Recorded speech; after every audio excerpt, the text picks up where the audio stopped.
Let's finish up World War II today. All right, so let's talk about life during World War II. We've joined the war, Pearl Harbor has happened, and now the war really altered the daily lives of the American people in many ways. Sugar, coffee, meat, butter, other foodstuffs were rationed, and they rationed food through things called ration books.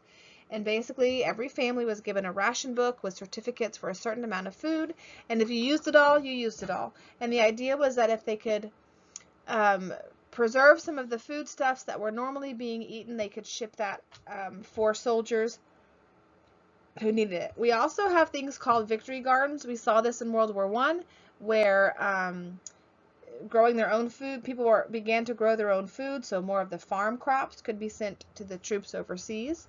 We have things called scrap drives. Young people carried out these things where they would collect fats, different like bacon grease and different oils and things that people would save to be used for munitions.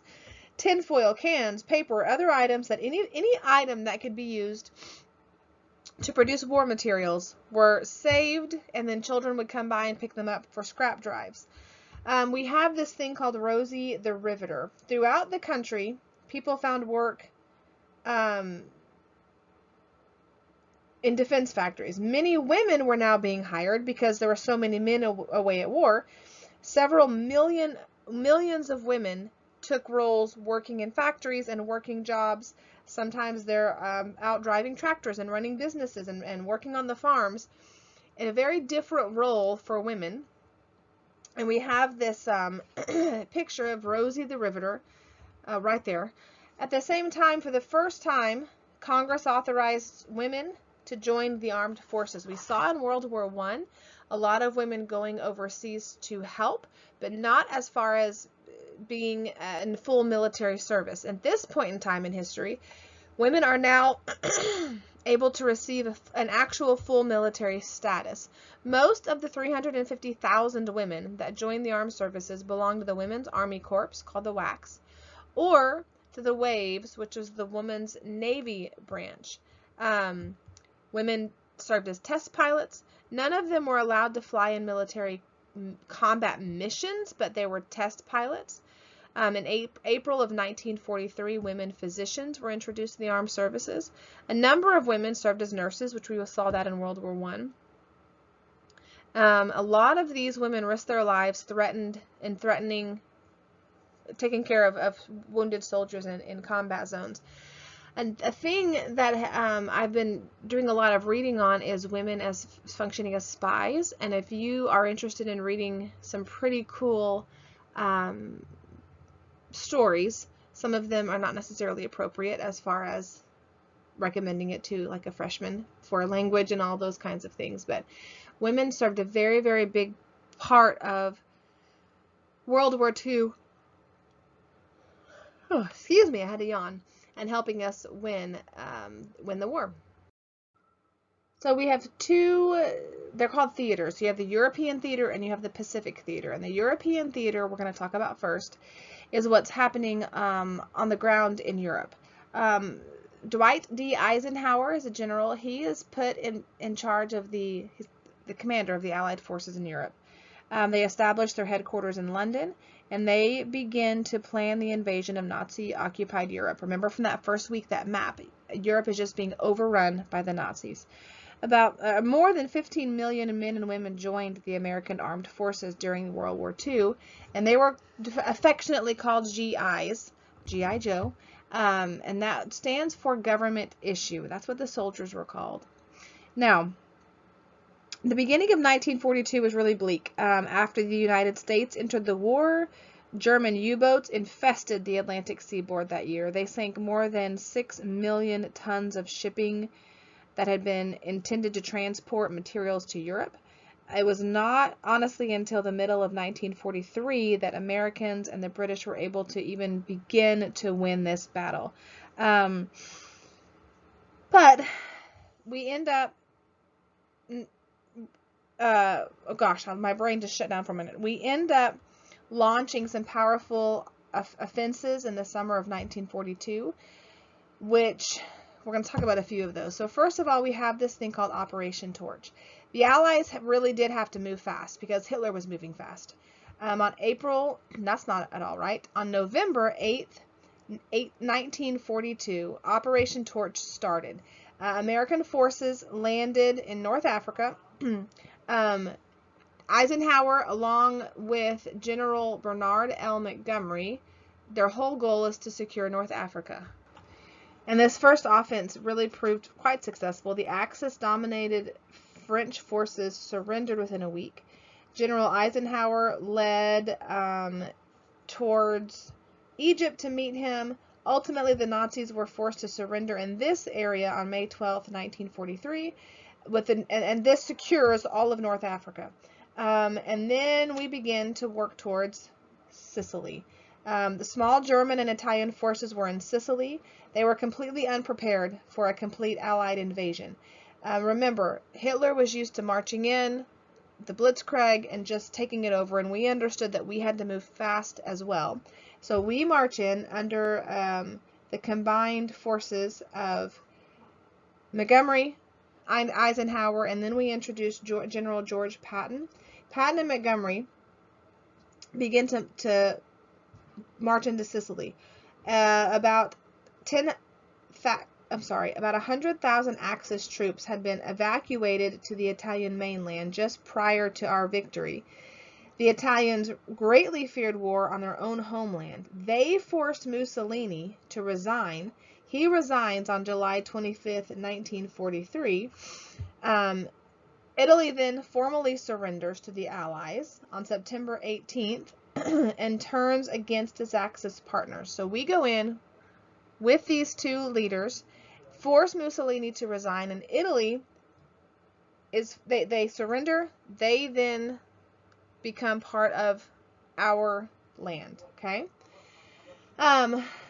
Eventually, on April 29th, 1945, the German forces completely surrender and the war in Italy is over. Italy is settled. We've overtaken. There's no longer the German forces in Italy.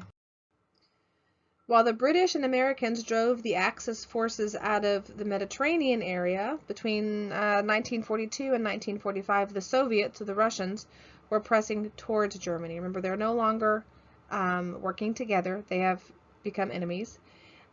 We have Hitler's 1942 summer offensive. He had decided to go in and, remember, march towards and take over Russia. That idea is totally crushed at a place called Stalingrad. It's on the Volga River. Hitler loses an entire army. The Russians continue driving this battered Nazi group back throughout. They're just driving back and back and back throughout 1943 and 1944. The Soviets begin to push Hitler's regime back. Then we end up with this thing called D-Day. So the greatest armada the world had ever seen was being assembled in southern England along the English Channel.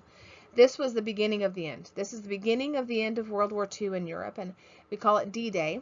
It's June 6, 1944. Supreme Commander Dwight D. Eisenhower's American, British, Canadian, and Free French troops hit the beach in Normandy. And you watch the videos of this, and it really, it's a sad thing to watch, and there's a lot of issues that were had here and a lot of lives that were lost. But in the end, again, this was the turning point. After securing the beachhead there, the Allies break through the lines at St. Lo, is what it's called, on July 19th. And then they just race across France. They're led by General Patton's American Third Army. Eventually, a second invasion was launched on the French Riviera on August 15th. And the French forces there were able to liberate Paris on August 24th. And slowly, we begin to take back a lot of this land that the Nazi regime had taken over.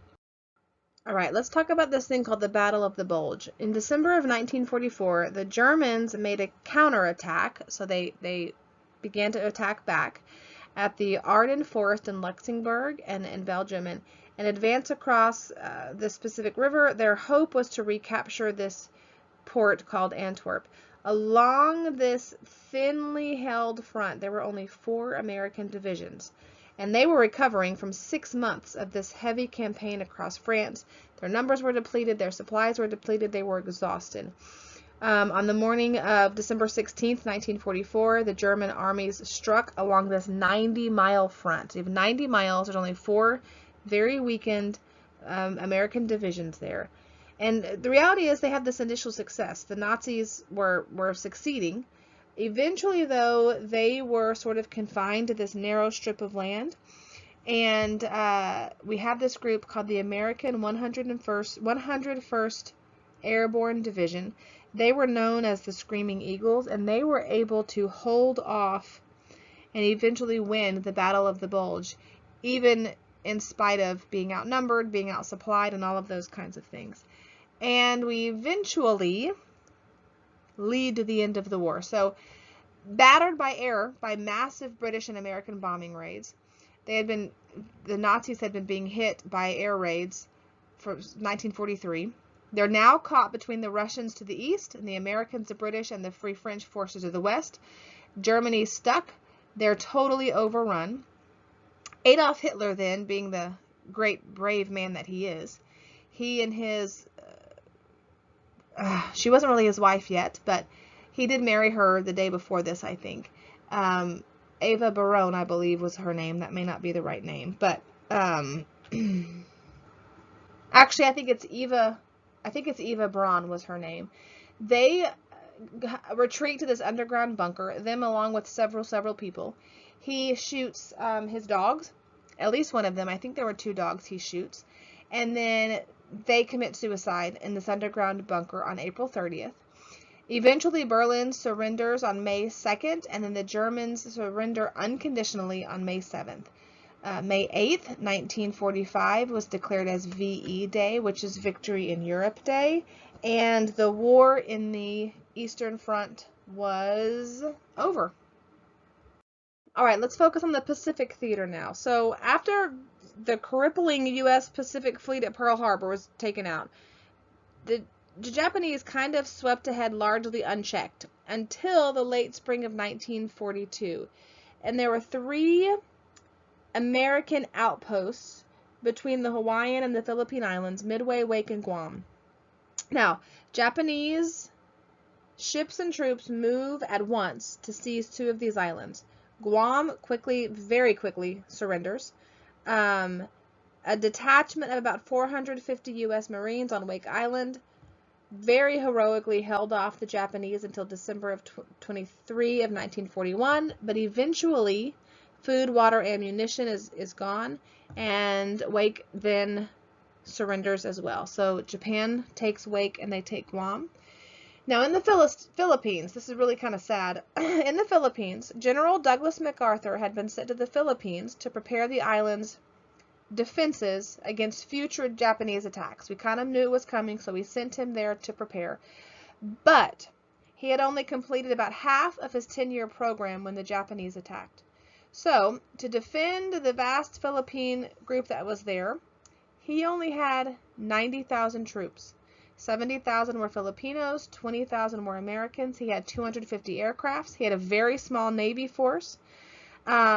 About 9 hours after the attack on Pearl Harbor, Japanese bombers caught the U.S. aircraft on ground at their bases near a place called Manila, destroyed nearly all of MacArthur's planes.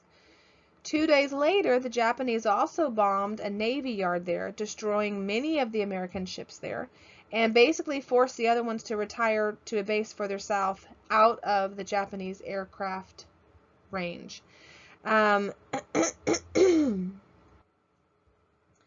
Eventually, MacArthur has really no other choice but to withdraw the remaining forces to a place called the Bataan Peninsula.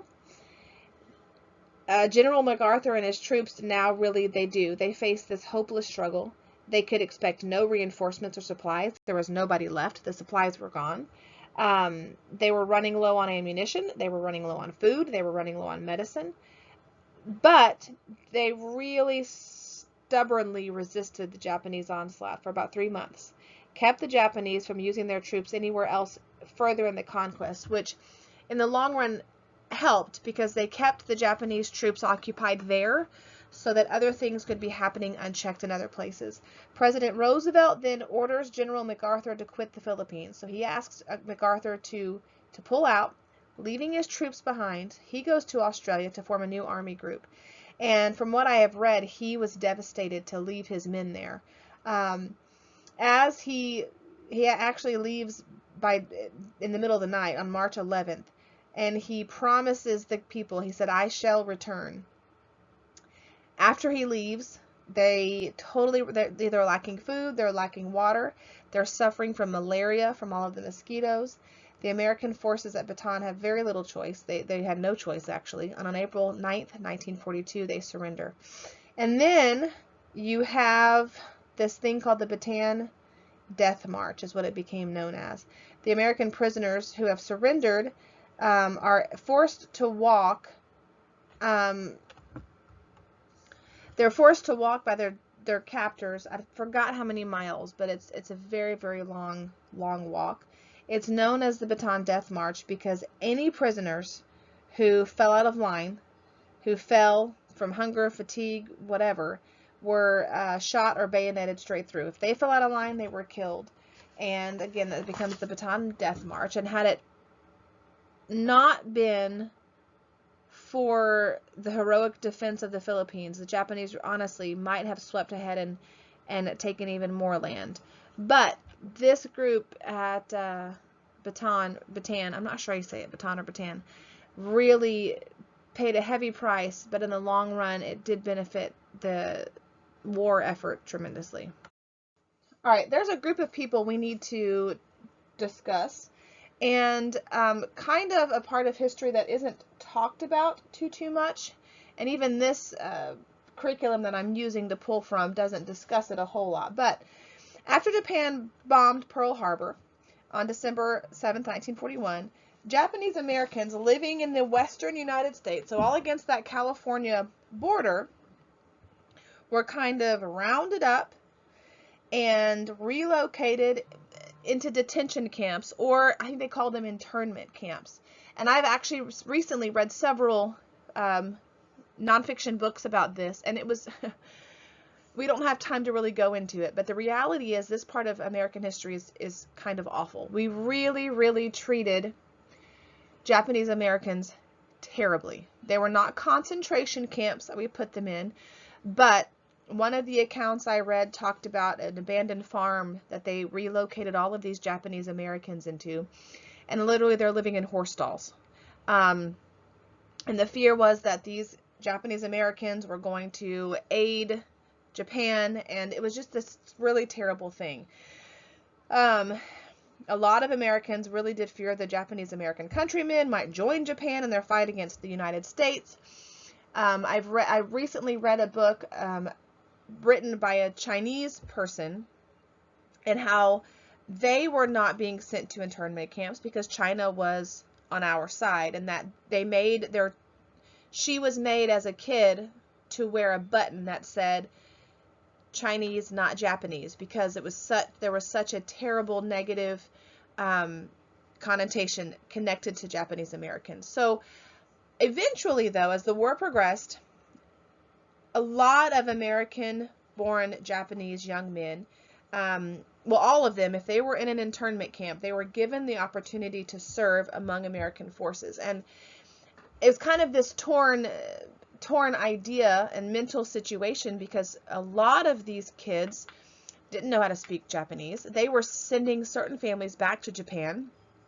And I read about a Japanese diplomat's daughter who had never set foot in Japan, didn't know how to speak Japanese, and she and her parents were shipped to Japan. And the struggle that she faced, because all she knew was America.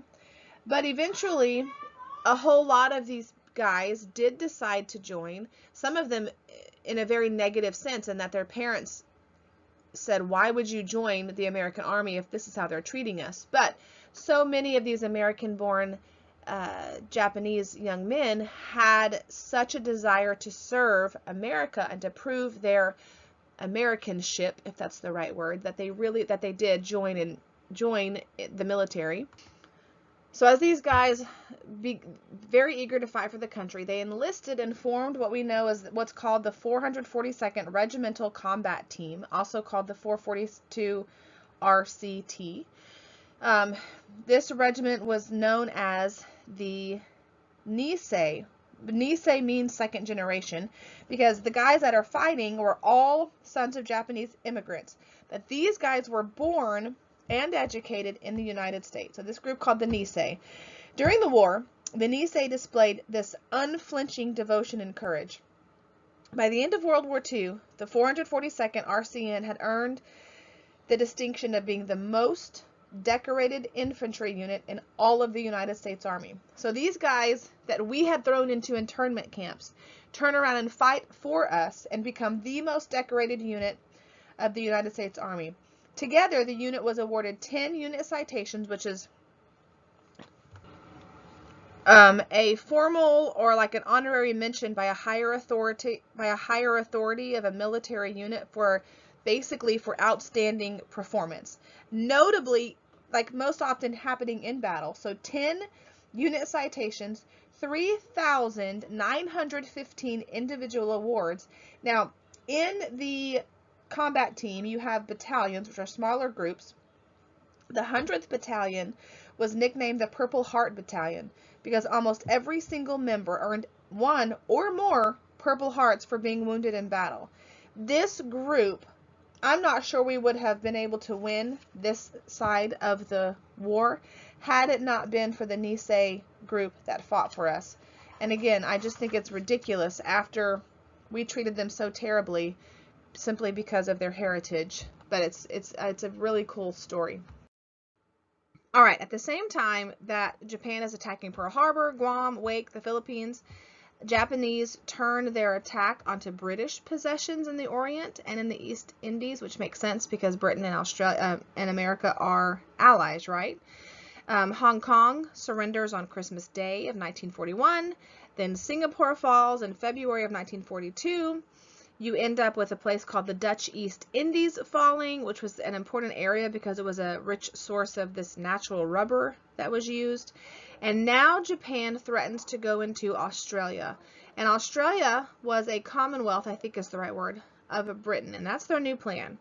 Now, the United States kind of gallantly fights back, and it really kind of stuns the Japanese at how successful that we are. We still had some small American naval forces. They were raiding Japanese strongholds in the Pacific. The real boost to the American morale came in April 18th. There's a guy named Colonel Jimmy Doolittle. Sent 16 American B-25 bombers were launched from an aircraft carrier named the Hornet. And they raided Tokyo and some other Japanese cities, and really little damage was done. There wasn't a whole lot of actual damage done, but the attack kind of terrified the Japanese. They thought that their Pacific expansion, how far out they had gone in controlling land, had put their homeland beyond the range of the Allied attacks. So now they decide, well, we just need to expand further, and this was sort of their first step to turning the war in the Pacific against them. They had been winning up until this point, and this was kind of an issue that they have. Now, the Japanese planned to seize all of New Guinea and all of these other little islands there, but they were stopped in their drive towards Australia. May of 1942, we have the Coral Sea is where they're fighting. They're stopped there by U.S. ships and aircrafts, and this is a 4-day battle of the Coral Sea. The Japanese lose 2 aircraft carriers, a cruiser, and so many aircrafts that they had to abandon their attack towards Australia. The Japanese planes were able to sink a USS craft carrier called the Lexington. They sank a destroyer, they sank an oiler, and then they also damaged another big ship. But this was really the start of the negative steps that Japan began taking, and it put a fear into them because we kind of scared them. I guess they didn't expect us to be that strong. I don't really know. Along with the movement towards New Guinea and Australia in the South Pacific, the Japanese also swept ahead towards the North Pacific, toward a place called Midway, which was kind of, and the Hawaiian Islands. They had a giant, it was really a big force of more than 100 ships. The United States only had about half that number. And despite heavy bombing of the Midway Island, and they sunk a ship called the York, they damaged that, they sunk the ship called the Yorktown that they had damaged in the Battle of the Corral. Oh my goodness. They sunk the damaged Yorktown that they had damaged in the Battle of the Coral Sea. However, Navy airmen really caught the Japanese off guard, and ultimately they sank all 4 Japanese carriers, as well as a heavy cruiser. With the loss of these ships, this absolutely changed the whole war in the Pacific. So at this point, it really is clear that we have to have some massive Navy air power, so the planes that are taking flight off of the Navy ships, and in the water, we have to have a very powerful assault upon these key islands that Japan has taken over in the Pacific Ocean. The Allies adopted this campaign called island hopping. Basically, what happened is only the most important islands would be assaulted. Now, if you've ever looked at a map, there's a bajillion islands in that area, and so instead of bombing and shooting at and invading all of them, they just picked the most important islands, and those would be the ones assaulted in order to establish air and navy bases on those lands that we could then bring in people to drive Japan out of the area. All right, the major showdown with the Japanese came in June and July of 1944. We have this assault upon these keystone or these major island Japanese defenses. You have a place called Saipan. They're in the Marina Islands. These islands were within the air range of both Japan and the Philippines, so it's very important. Marines and U.S. Army troops landed here on June 15th. The fighting ended in July. At the same time, the Japanese Navy made this very desperate attempt to stop the invasion of this land. It's called the Battle of the Philippine Sea. It lasted from June 18th to June 19th. The Japanese lost 4 aircraft carriers, 400 planes. With the seizure of Guam and some other places, the American forces now possess this island. And since we have all of these key places that can become some Navy bases, as soon as American engineers could prepare the airfields, we have a super force of B-29 bombers, and they begin to just make daily air raids upon Japanese cities, basically stopping almost all, but not quite, but almost all of Japan's war production. So we have several other battles that take place. They're being fought between October 23rd and 25th. We have the major battle called, or maybe not a major battle, but a very important battle called the Battle of Leyte Gulf. And at this point, Japan lost pretty much all of their other remaining ships and planes. We just decimated basically their Navy and their Air Force. It was very clear by the beginning of 1945 that Japan had lost the war. But the home islands of Japan had not really been attacked yet because they had spread themselves so far. We're still trying to work our way there. And because of that, even though they have hardly anything left as far as externally, the Japanese refuse to acknowledge defeat, which then puts us in a very difficult position, I'm afraid. Halfway between Saipan and Tokyo, there was a little volcanic island called Iwo Jima. It meant, or I guess still means, Sulphur Islands. This island was a necessary place for the American fighters to be able to take over. They needed it for a base where fighters could be in preparation for an actual invasion of the Japan mainland. After heavy Navy bombardment, U.S. Marines landed on Iwo Jima on February 19th, 1945. And after a month of what most historians will say is the most desperate fighting in all of human history, the Americans overcame the Japanese resistance on March 17th. And it didn't it was no small cost. Over 6,000 Marines were killed during this war, or this wouldn't be a war, this battle. All 20,000 Japanese defenders were killed. There's a very famous picture of, I think it's 4 Marines raising an American flag, and to show that we had finally taken over this vitally important island or area. We soon then end up in a battle for Okinawa, and this was even more intense than the struggle for Iwo Jima. Okinawa was a main island of this area called the Ryukyus. It was just about 350 miles from the Japanese homeland, and the Japanese people put up a very massive resistance for this land. Although the Marines came in and overran the northern half of the island pretty quickly, they landed there April 1st, pretty quickly to overtake that northern part. However, the southern part was much harder. Ultimately, the U.S. infantry suffered 45,000 casualties in their attempt to capture the southern half of Okinawa. And the Japanese, this area shows you how, in my opinion, crazy the military was in Japan. They ultimately had a battleship, the largest battleship. They sacrificed it, which also would include all of the people on it, in a suicide run against the American fleet, as well as 5,000 kamikazes. Now, kamikazes are pilots who are flying suicide planes that are loaded with explosives. From what I've read, kamikaze pilots were never even taught to land a plane. That may be an exaggeration. I'm not positive. I've never really researched into that, but there would be no reason to teach them to land, because if you were a kamikaze, you were taught to fly your plane full of explosives into something and die with it as a suicide bombing, basically.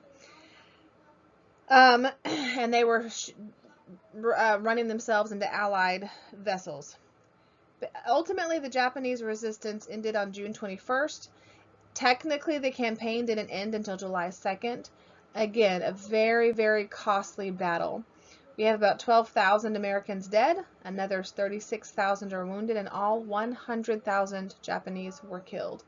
And here is where my brain cannot wrap my brain around this. Even after both of these massive battles, so much loss on the Japanese side, and their government, their people who are running their political systems, still refuse to acknowledge that they've lost the war. And so it just gets worse. Now, in the middle of all this war chaos, President Roosevelt, he's been reelected for a 4th term. In 1944, he was reelected. He's not in good health, and he dies suddenly of a stroke. He's on vacation in Georgia, and on April 12th, 1945, he dies. So his vice president, Harry S. Truman, becomes president. On July 26, 1945, President Truman and the new Prime Minister of Britain go to ask Japan to surrender unconditionally, withdraw to their home islands, and of course, Japan refuses to heed the call to surrender, and it's going to get real ugly now.